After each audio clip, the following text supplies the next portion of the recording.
Hello, and congratulations, you've made it through a whole chapter in quadrilaterals. I'm sure you know more about quadrilaterals now than you ever wanted to know. And it's time to review all that, so you can just fly through that standardized test you're going to take. What is the value of x?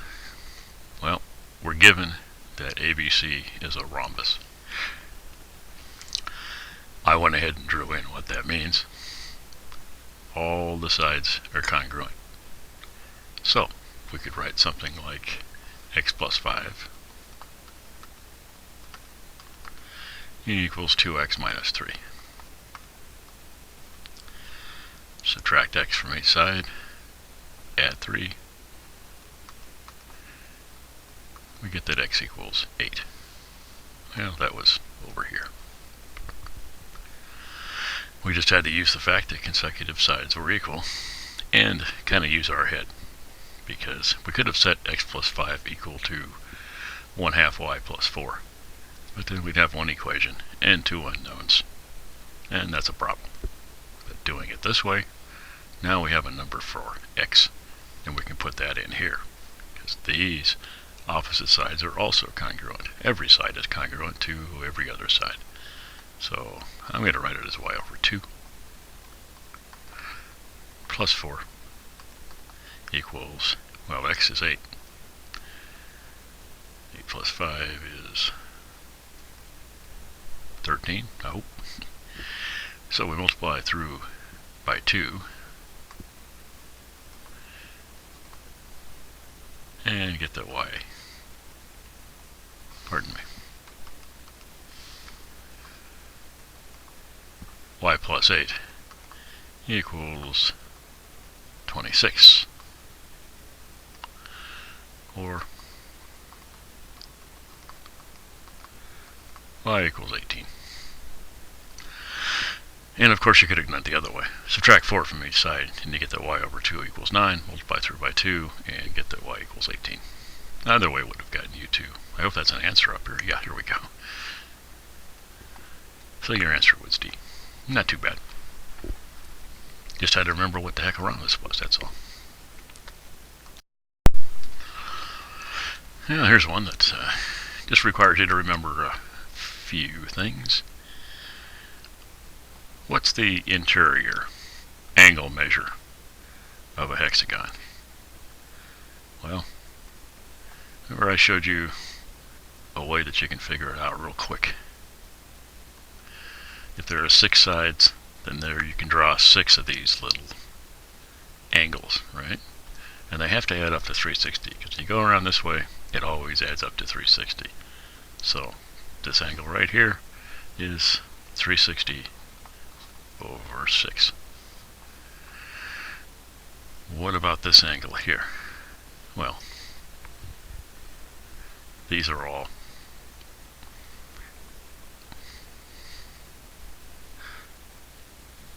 these two base angles are congruent, because these are like radii. So that's why it's called the center. The distance from here to this vertex is exactly the same as the distance from here to this vertex and every other vertex. So we have an isosceles triangle over here and over here. And in fact, they're congruent because they all have, we've got 2 sides, plus we can easily show that the angles are all, so we got side-side angle. The angles are all congruent is what I meant to say. So all we have to do, normally this angle would be double whatever we get here. But whatever's left over when we subtract from 180, we cut it in half, and that'll give us this. But then we have to double it again to get the whole thing. So why cut it in half? Just subtract all this from 180. It's an easy way to remember, I think, because you can draw these lines. I mean, if there's 18 sides, then this is going to be 360 over 18. And you're still going to have 18 little triangles. And the angle here is still going to be 180 minus 360 over however many sides you have. And in this case, that's 60 from 180, that's 120. And if you check, that's the right angle for a hexagon. Why do I care? Well, we have a vertical angle pair here. If this is 120, then this is 120. We're also given that these are equilateral triangles. That means that this little triangle here, actually they tell us that's isosceles, don't they? Don't they say that the yellow triangles are isosceles? The blue triangles, they're here somewhere. Ah, there we go. It says right here that the blue triangles are isosceles. So they actually did some of the work for us. In this case, I don't think we even needed to know that, since we knew this is equilateral. And of course, they might not all be the same equilateral triangle, I guess. Oh well. They gave us at least as much information as we needed. This is 120, so this one here must be 120. So there's 60 degrees left over to divide up between these two. And they're congruent because the blue triangle is isosceles. 60 divided by 2 is going to be 30. So all we had to do is,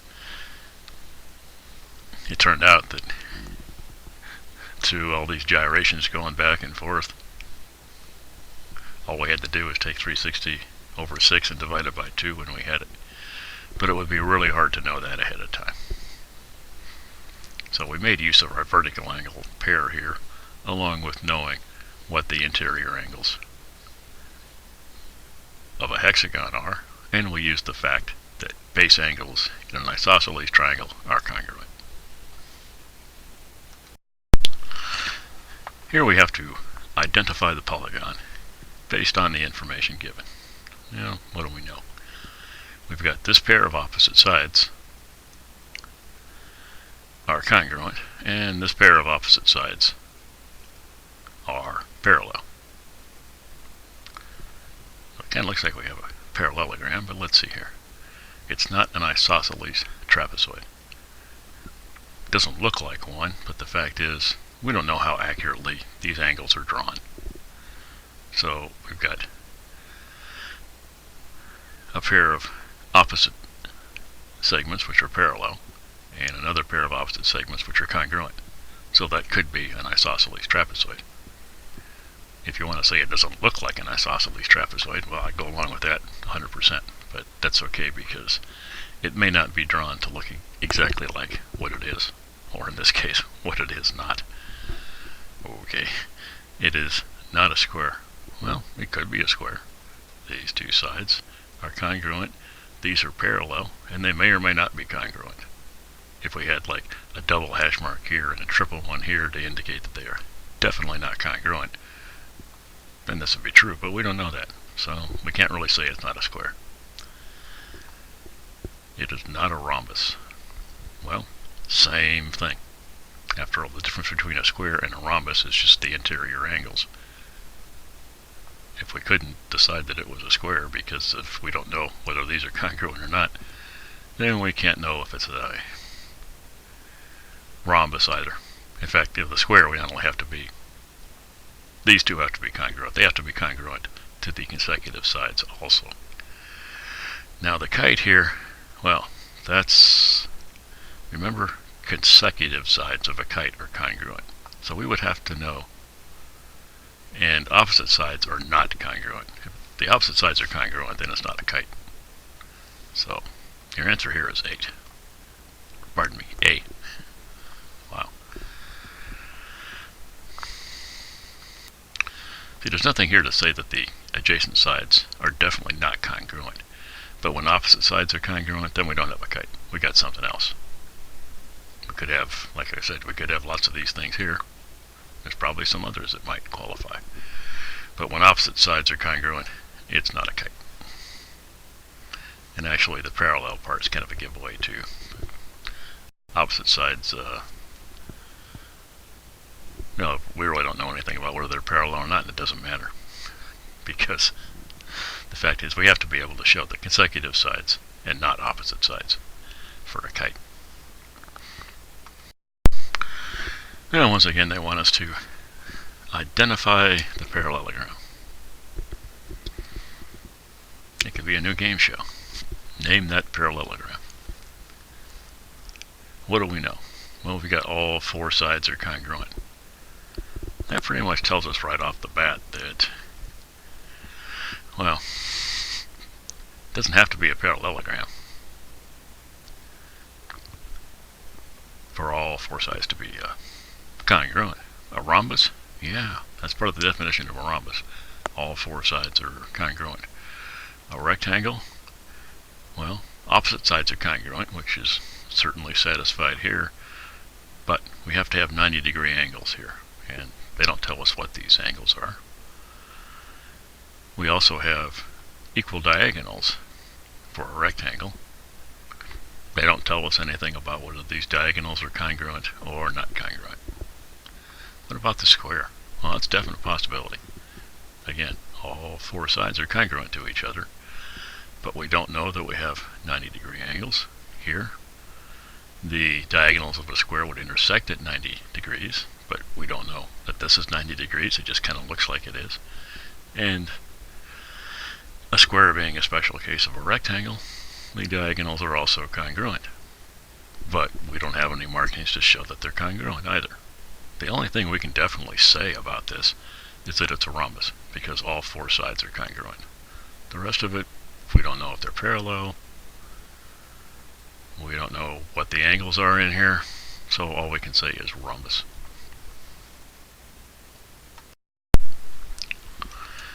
Now for this one, it's pretty easy once we know the sum of the interior angles. For a regular hexagon and an irregular hexagon, the sum of the angles is still the same. Remember, we just showed that for a regular hexagon, the interior angles are 120 degrees each, and there are 6 of them, so the total is 720. If you didn't remember that, it would be pretty easy to do it. That's why I showed you that little trick I use for figuring out the angles in a regular hexagon. Keep in mind that the sum of the angles, whether the polygon is regular or not regular, depends only on the number of sides, not whether it's regular or not. So with this one, since we do the same thing again. In this case, we have 6 sides, so it's 360 over 6. It's like that. But we're going to have 6 of those. So the total is going to be 6 times 180 minus 360. And if that doesn't turn out to be 720, I'm in trouble. And of course it does equal 720. And I'm just doing it this way to show you, if you're doing the test and you can't remember the formula, you can always rederive it in a matter of seconds, just by using the fact, starting with the regular version of whatever polygon you've got, you can quickly work out what the total has to be by using this, where the 6 just gets replaced by n. So normally it's like 180 minus 360 over n times n. So in the end, it all just cancels the way it did down here, and you get n times 180 minus 360. But you don't have to remember that. You just take your regular version of this, draw your little pie slices, divide 360 by however many slices you have, and then you're rolling, because the rest of it's real simple. Everything else is just constants. Okay, so we know the total is 720. Does that do us anything? Well, let's see here. This is 115, and they're telling us that this is congruent with these little hash marks here, which means we've accounted for 230 degrees. So let's subtract that from the total. So we're good.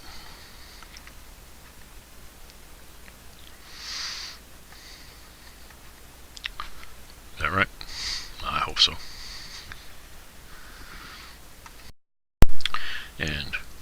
Why am I subtracting 230 from 720? Well, we can account for these. Now what we have is 490 degrees spread out over all these x's, which we hardly even need to write it out. I mean, it's 2x plus 2x plus 2x plus x equals 490, or 7x equals 490. Well, gee, that's kind of lucky, because 7 times 7 is 49, right? So x equals 70 degrees. Is that one of the choices? Yeah, here it is over here. Good.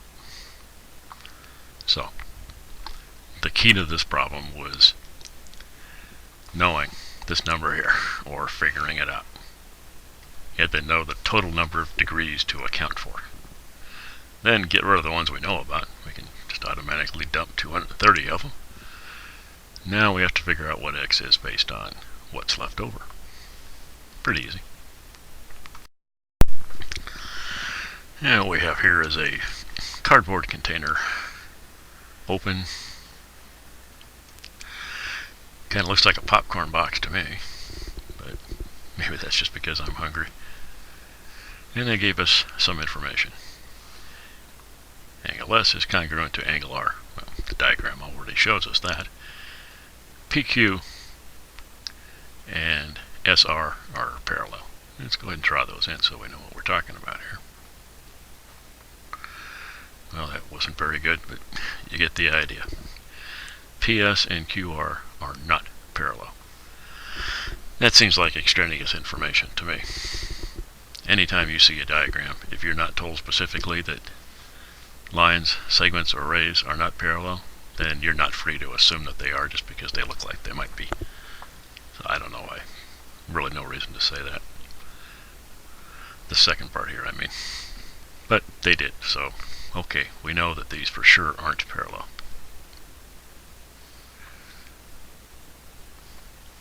PR and SQ. Would they be congruent? Well, what do we have here? These, we have two parallel, not congruent. At least as far as we know, they're not congruent. And then we have these two lines over here, but now we don't know that these two sides are parallel or congruent. So what general shape would fit this? An isosceles trapezoid, because our base angles here.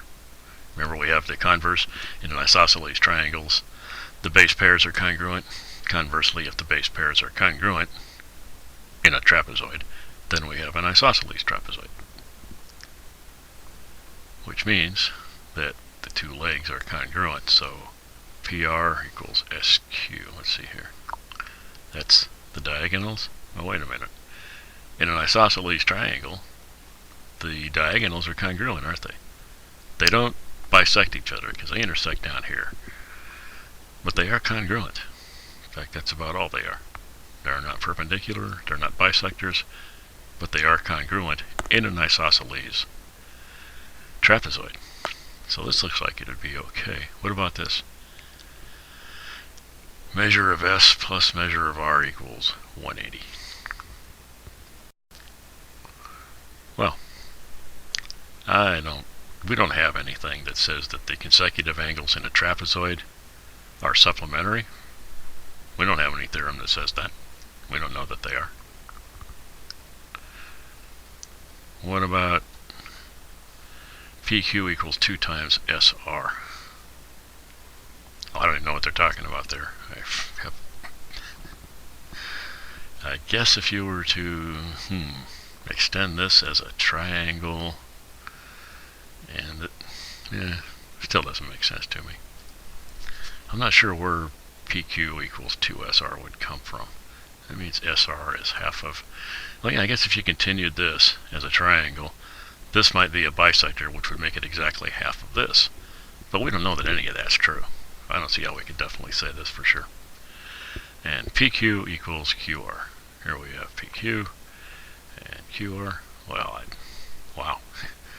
I don't see any way we could know that that was true.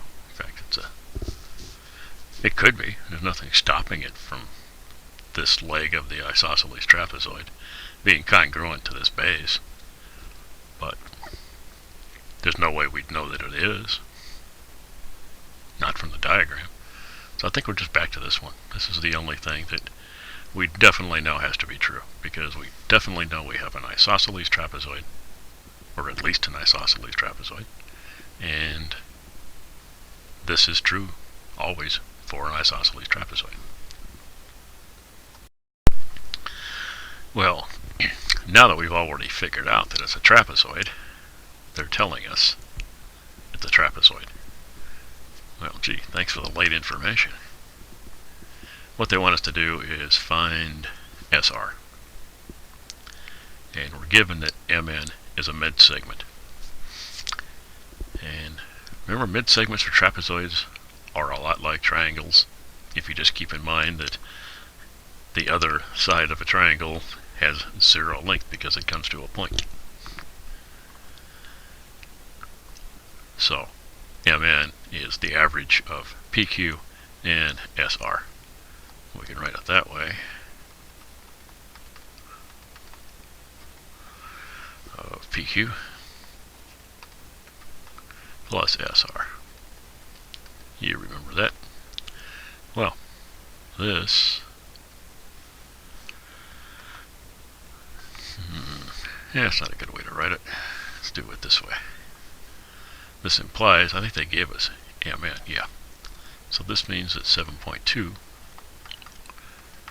equals 1/2 PQ, which is 9, plus SR.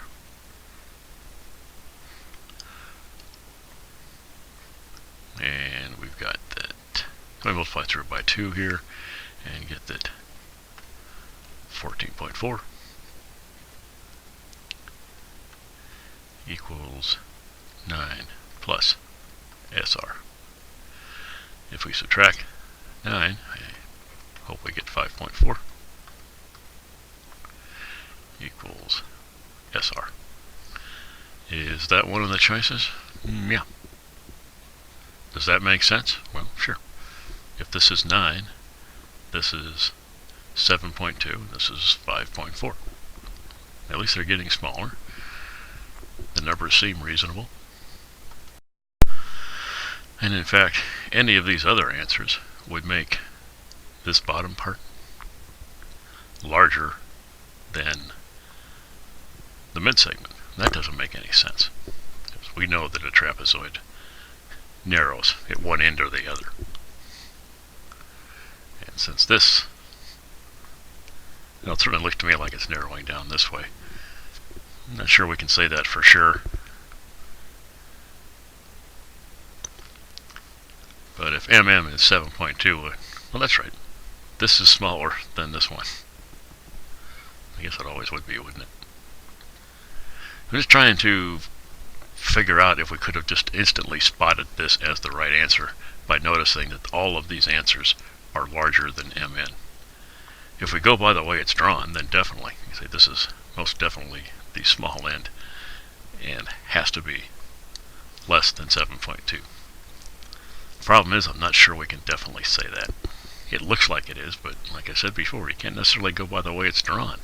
This might be the big end and this is the small end, which would be a pretty stupid way to make a popcorn box. It'd be like a monkey puzzle or a trap. Stick your hand in and get in the popcorn and never be able to get it out because this part's too small to get your hand out of once you've got a wad of popcorn in it. Maybe you haven't heard of the monkey puzzle. I think they use a coconut and they put a hole in it just small enough that the monkey can stick his hand into it. But if he makes a fist to pull out what's in it, he can't get his hand out. So does he straighten out his hand, pull his hand out empty and give up, or just keep trying? Well, you can figure that out or check with the next monkey you see.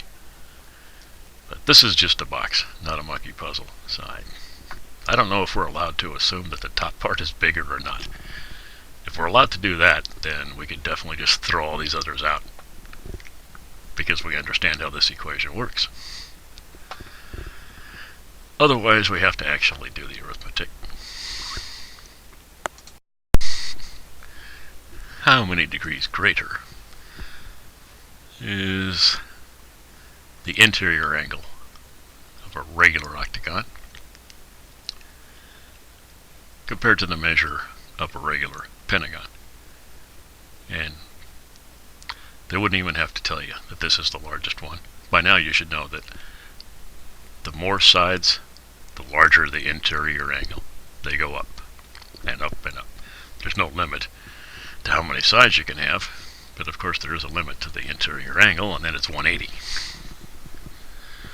It can never be equal to 180. It always has to be less.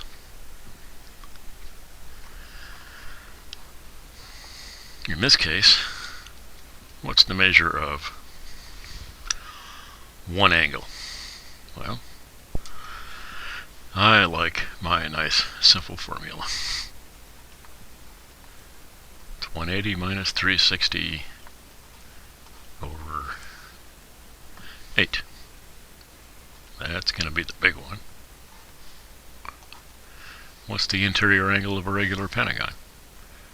And I'm doing this pretending that we don't already know, that we haven't memorized these.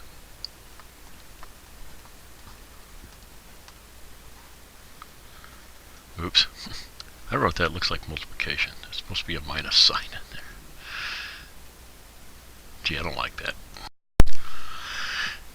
That looks more like 180 minus 360 over 8 minus 180 minus 360 over 5. Well, I think it's kind of obvious that the 180s are just going to cancel each other, and that this is going to be a negative negative or a plus. And we're going to end up with 360 over 8, that's negative, because it's right here.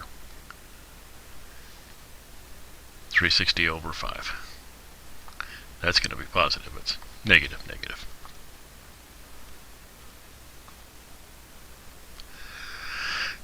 Well, we can find a common denominator and do it that way, or just work out the fractions. I think it's probably easier. Just about do this in your head, right? This is 7 carry the 1, that's 2, right? 72. This goes into 36 4 times, 4 left over is 5, so that's 45. 72 minus 45 is 27 maybe. I'll check my calculator on that one. And that's right. The answer is 27 degrees. Or you may have actually already known, you may have remembered that it was 72 for an octagon and 45 for a pentagon. Good for you. If not, you can do it. You can always rederive it this way, because obviously the number of possible regular polygons is infinite. So you got to be pretty smart to remember an infinite number of angles. Normally, working a problem like this, draw a diagram so we can see what we're talking about. These are sample standardized test problems. You might not have time to draw yourself a graph and plot the points and see what you're dealing with. So you might have to think about it. We've got a parallelogram. These are the vertices. And they're asking a question about the diagonals. So what do we know about the diagonals of a parallelogram? They bisect each other, right? And if this is written correctly, it's going to be A, B, C, and D. So the diagonals are AC and BD. And, well, the sum of the x and y coordinates, that's a weird question, but who knows, maybe that makes it easier that way. I would just go ahead and find the coordinates of the midpoint. How do we do that? Well, easy. AC goes from minus 3, 1 to 4, 3, right? And how do we find the midpoint? We take the average of the y coordinates and the average of the x coordinates. So the midpoint for AC is -3 plus 4 over 2. And for y, it's -1 plus 3 over 2. So what do we have here? Looks like 1 over 2. And 2 over 2, which is 1. Do we have to check the other one? We can if we want to know for sure that we're right, but if you're in a hurry on a standardized test, you may not do that. But we can go ahead and check it. We have time. We just did AC. What about BD? Well, BD is going to be -1 plus 2. Those are the x coordinates. And 3 minus 1. Or 3 plus a -1. Over 2. And this is just going to give us -1/2. And, well, that doesn't look right. 3 minus, that's plus a -1. I see what I did wrong here. I just don't draw very well. Well, it's not drawing, it's writing. Okay, I don't write very well either. That's 3 plus a -1. So we get -1/2. No, that's not right. We just get 1/2 and 1, 1/2 and 1.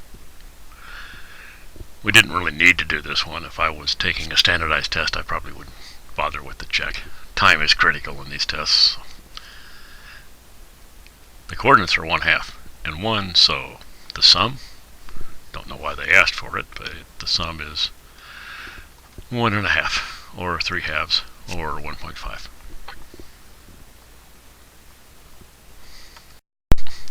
Either way, the main thing here was just remembering that diagonals of a parallelogram bisect each other, and then the formula for the midpoint of a segment.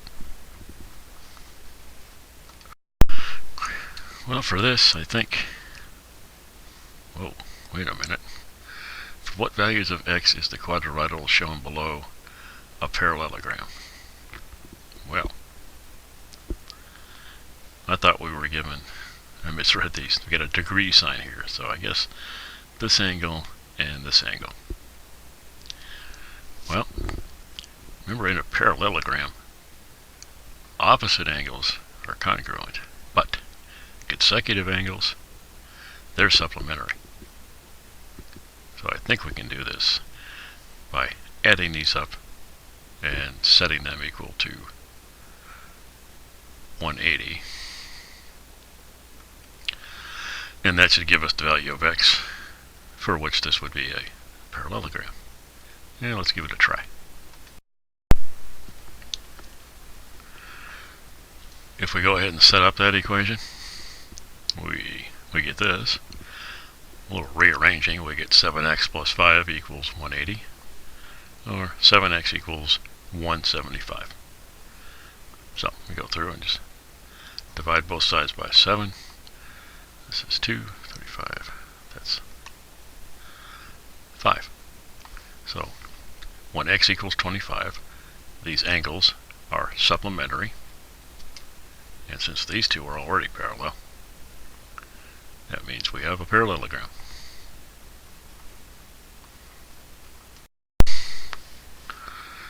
For this one, you just got to label it right so it makes sense. For instance, if I put J here, I would have JK and KL. These two sides have to be congruent, and yet it says a ratio of 3:2, which of course doesn't make any sense, does it? They can't be congruent and have a ratio of 2:2. Two objects that are congruent automatically have a ratio of 1:1. So that's the only reason I just drew this out a little bit, so you can see that J has to go down here. So we got JK is 3:2. So we'll call this 3x, and this is 2x. Well, we know that for a kite, you consecutive sides are congruent, so we can go ahead and fill it in. The perimeter is 30, and we know that the perimeter is just add up all the sides. That would be the distance around it, and that's the perimeter. So what have we got here? 3 and 3 is 6, and 4 is 10. So we've got that 10x equals 30. X equals 3. So this is 6 inches, 9 inches, and this is 6 and 6 is 12, 9 and 9 is 18, and 12 and 18 is 30. So it all works. You really just had to remember that it's the consecutive sides of a kite that are congruent, not the opposite. Once you got that, you can set up this equation pretty simple. Well, with this one, I think it would be hard to do without drawing yourself a little picture to see what the heck's going on here. For instance, we want to know what type of quadrilateral we have. Well, we can throw out parallelogram immediately. This is vertical. Same x coordinates. This, whatever it is, it ain't vertical. We don't have opposite sides parallel, so we don't have a parallelogram. So we can drop that right away. So what about checking we could check the slopes. We can start checking angles. It looks a little bit like a kite, doesn't it? Let's see how that works out. What can we say about a kite? The diagonals intersect at 90 degrees. So if the slope of this is perpendicular to the slope of this, and that's probably easier than working out the lengths of all of these. Let's see.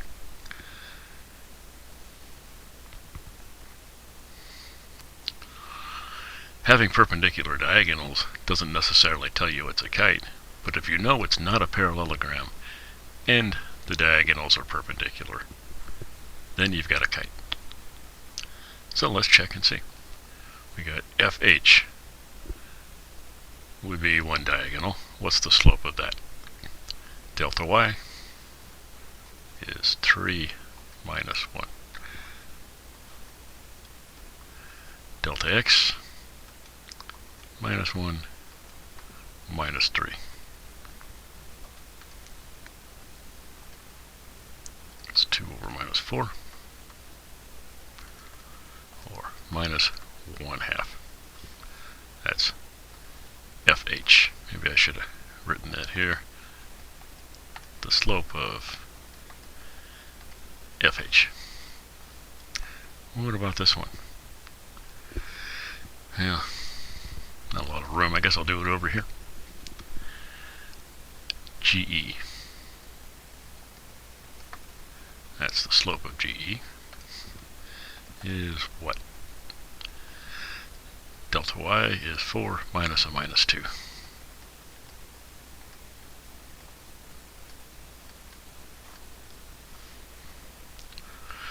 Over 2 minus a minus 1.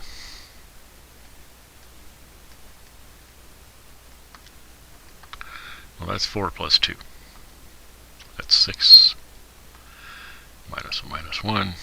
That's 3. This is the negative reciprocal of this. Well, and vice versa. And that's what it means to be perpendicular, remember? If we have a slope of 2 here, the perpendicular to it would have a slope of minus 1/2. So the diagonals, if we draw them in here, would be perpendicular. It's not a parallelogram, so we have a kite.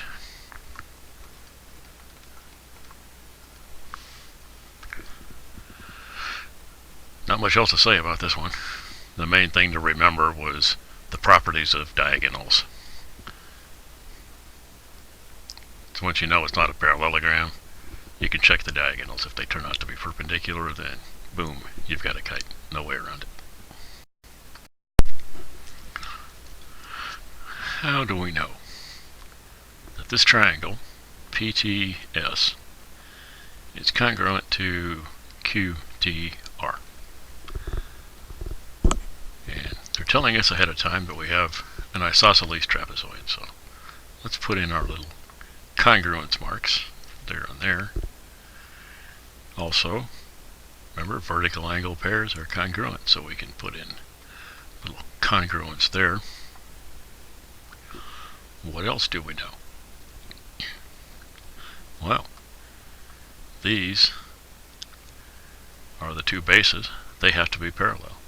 That means this is a transversal.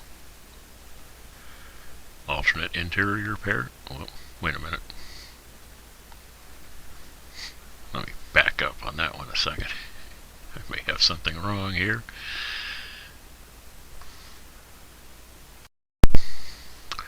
Sorry, I started to go off the track there. We know that this is congruent to this. It's an isosceles trapezoid. And we know that this vertical angle pair is congruent, but what else do we know? Well, we may have to take an intermediate step and prove that QSR is congruent to PRS. If we did that,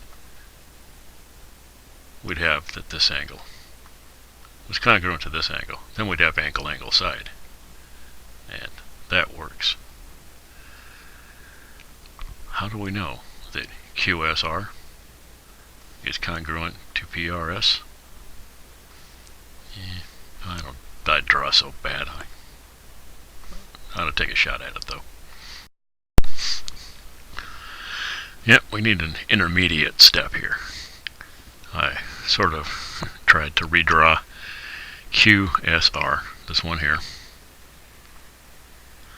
and PRS.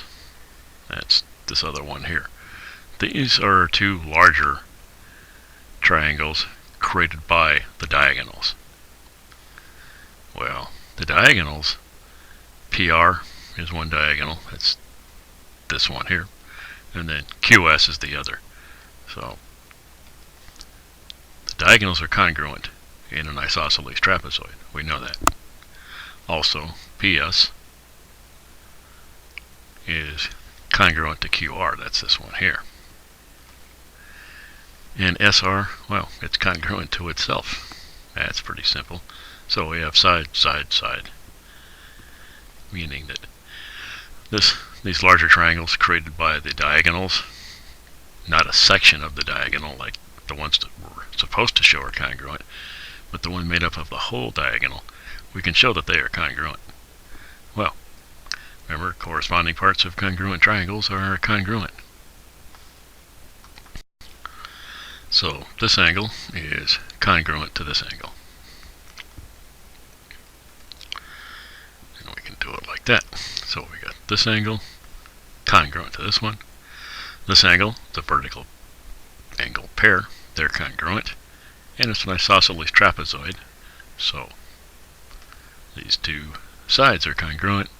Boom. We've got angle, angle, side, and therefore these two are congruent. I think maybe the toughest part of this was recognizing that you had to take an intermediate step and show the congruence of two larger triangles made up of the entire diagonal, and then you can show the congruence of the smaller triangles, which are made up of segments of the diagonals. I went ahead and drew a small picture of a general trapezoid, which we're given for this problem. AB is parallel to CD. Well, the first thing I did wrong was label the trapezoid incorrectly. Let me fix that. Now, I think it agrees with the verbiage. AB is parallel to CD. Okay. XY is the midsegment. And they're telling us that CD is twice as long as AB. So if we were to call ABX, DC would be 2x. Find the ratio of XY to AB. Well, let's start out by writing exactly what it is we're doing here. We want xy over AB. That's the ratio of xy to AB. Well, what is that? xy is the average of AB and CD. So we have x plus 2x, which is 3x, over 2. AB, well, that's x.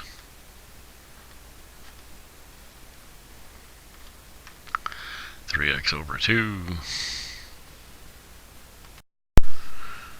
And that's the same as 3x over 2 times 1 over x. And that's 3 to 2. So the ratio is 3 to 2. Once again, you just had to remember your formula for the length of the mid-segment. It's the average of the top horizontal line and the bottom horizontal line, or the average of the two bases. These, of course, are called the bases, the two horizontal segments, which may not be horizontal, but they're always parallel. We could have drawn this thing on its side, in which case these would be vertical. We could have rotated it 45 degrees. It doesn't matter, as long as two sides are parallel. Write it out. I think we've done this before. Go ahead and write out the ratio that you're looking for, and then just substitute. This is the expression for xy, and this is AB, so here's where we end up.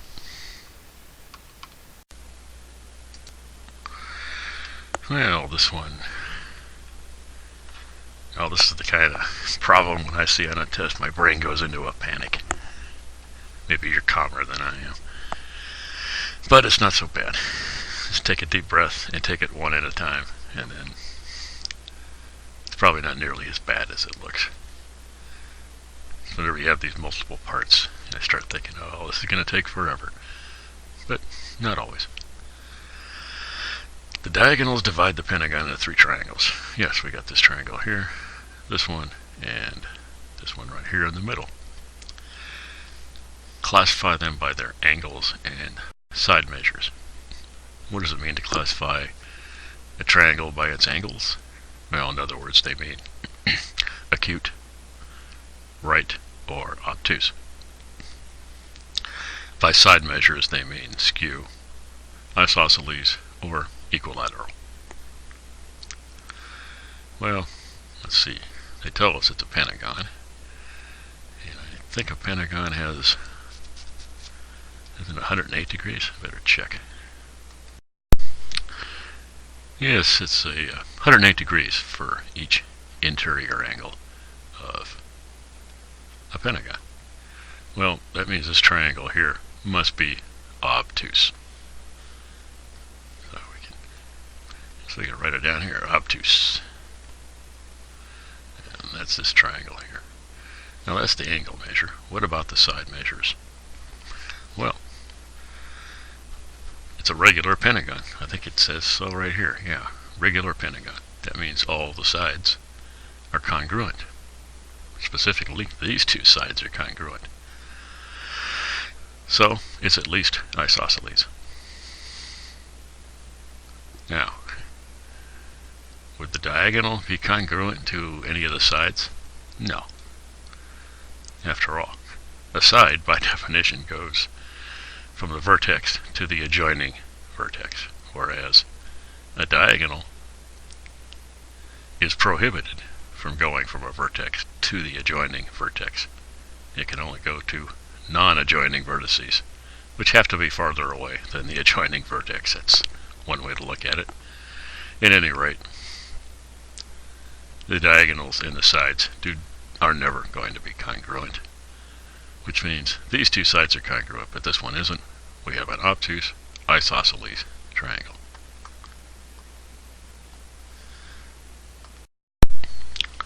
What about this triangle over here? Well, I think it's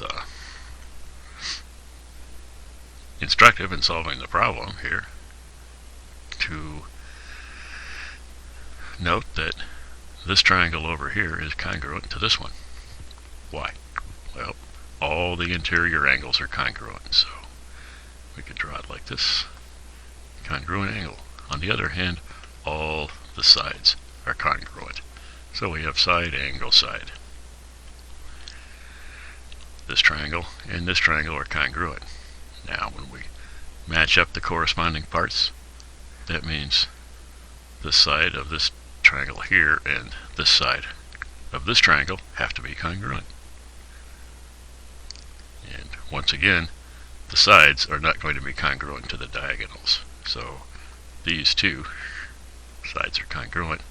So this is definitely another isosceles triangle. Just abbreviate ISO, I guess. That's here in the middle. Does it have any obtuse or right angles? No. It's easy to see that they don't.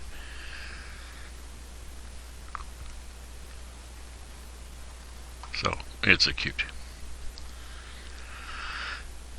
And I think the easiest way to show that it's isosceles was to show that these two triangles are congruent. Hence, these sides are congruent. Well, which triangles are congruent? What a coincidence. I think I just pointed out which triangles are congruent and why. Find the interior angle measures. Well, that's pretty easy, I think. For at least this one it is. This is 108, right? And the base angles have to be congruent. So we have 180 minus 108 is 72. That's what's left over when we subtract 108 from 180. So 72 degrees has to be distributed equally between these two. So we just divide by 2. And we get 36. Now these two triangles are congruent, so it's 36 degrees there and there. Same thing here. This is 36, this is 36. Well, these two are 36. We already know that adds up to 72.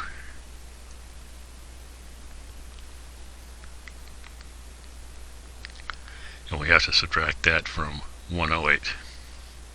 This interior angle here is 108.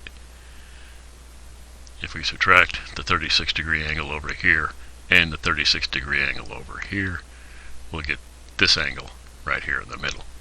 That's what I'm getting at. And the whole thing adds up to 108. And then we subtract the 72. It'll be a pretty small angle, isn't it? Interesting. This one is also 36. So I guess I could draw another arrow there. Okay. What about these two angles? Well, once again, we have an isosceles triangle. The apex is 36 degrees, so 180 minus 36 divided by 2 will give us each of these angles. So we have to subtract 36.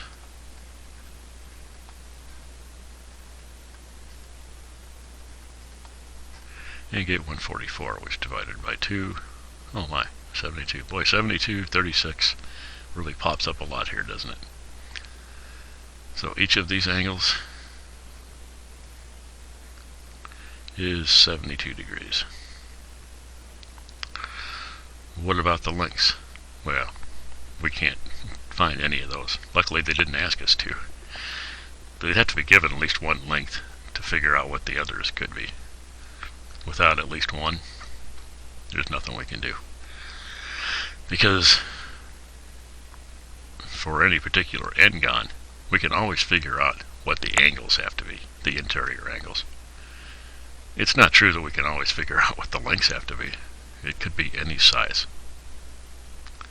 So with the information given, all we can do is completely describe every angle that we've created, but nothing else. Well, we also we're able to determine congruences. We know that these two sides are congruent, meaning their lengths are equal, but we don't know what they're equal to. We can't attach a number to any of these lengths. Well, here's one that looks even more hideous than the last one. We'll try taking it one at a time and see if we live through it. In each case, we have a different quadrilateral. Each case, I guess we're just going to have to decide what we've got. But they're giving us some information here. AB is parallel to CD. So you draw two lines here, parallel. Well, that's a start. AB is congruent, or AB equals DC. Well, okay. Put a little hash mark in here. That information, parallel and congruent, tells us, boom, we have a parallelogram. If both pairs of opposite sides are congruent, we know we have a parallelogram. Or if one pair is both congruent and parallel, then we know we have a parallelogram. In a parallelogram,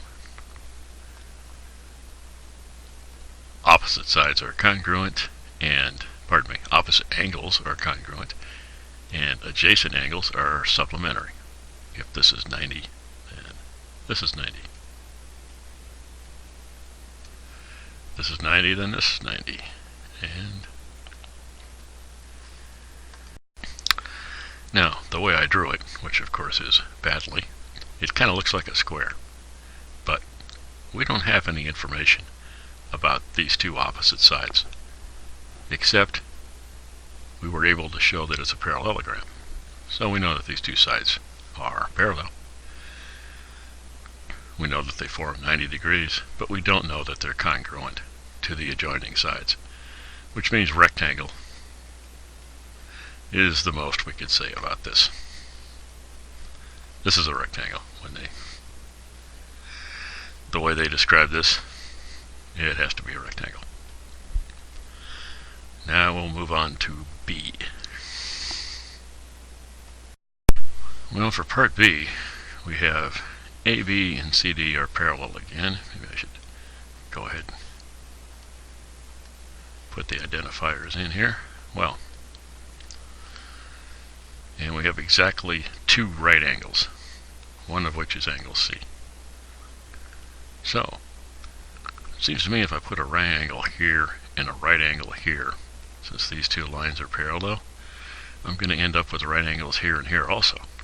And they say it has to have exactly two. In other words, only two. But I think if this were a right angle and this were a right angle, if we do it this way, we have two consecutive right angles, but these other angles can still be whatever they want. These are self-determinate angles over here. Well,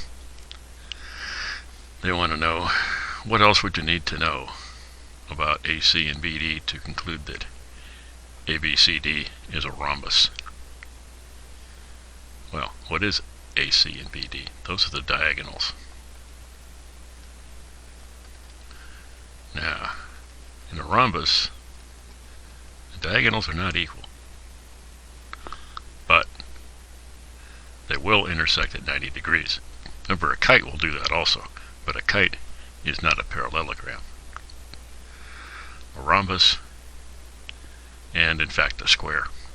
So, to conclude that ABCD is a rhombus, well, that seems a little odd to me, because I think they want the most specific name. And if we have two 90-degree angles, and it turns out we have a rhombus, then we're also going to have a square.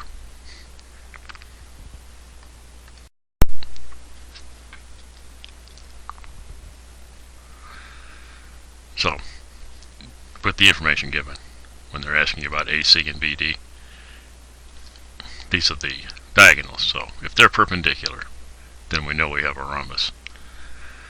Although, as I say, it would seem to me we also know that we have a square, because if all these sides are congruent, and we've got two right angles, then the other two are also going to be right angles. It might take a minute to prove that, but however, if the diagonals are perpendicular, then we know we have a rhombus. If they were perpendicular and congruent, then we'd know we had a square.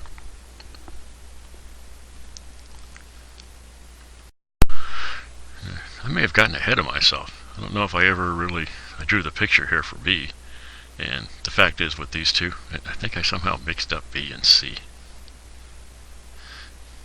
With this one, we're only given this. We aren't actually given the right angles. With this one we are. I'm sorry.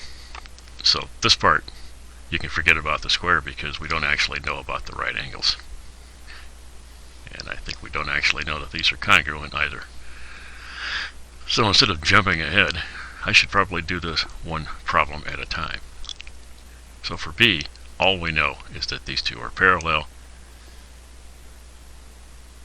and it has two right angles, one of which is C.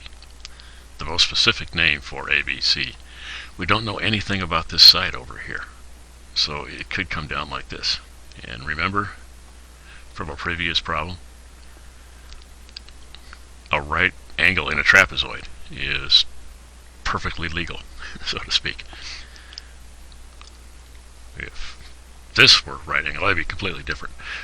But one right angle, this angle here, or two in this case, that's fine, because these right angles don't hurt anything. It's got two parallel sides and two other sides which are not parallel and may or may not be congruent. So this one here, the most specific name for this would be a trapezoid, simply because we don't know what this last side here is. It could be anything.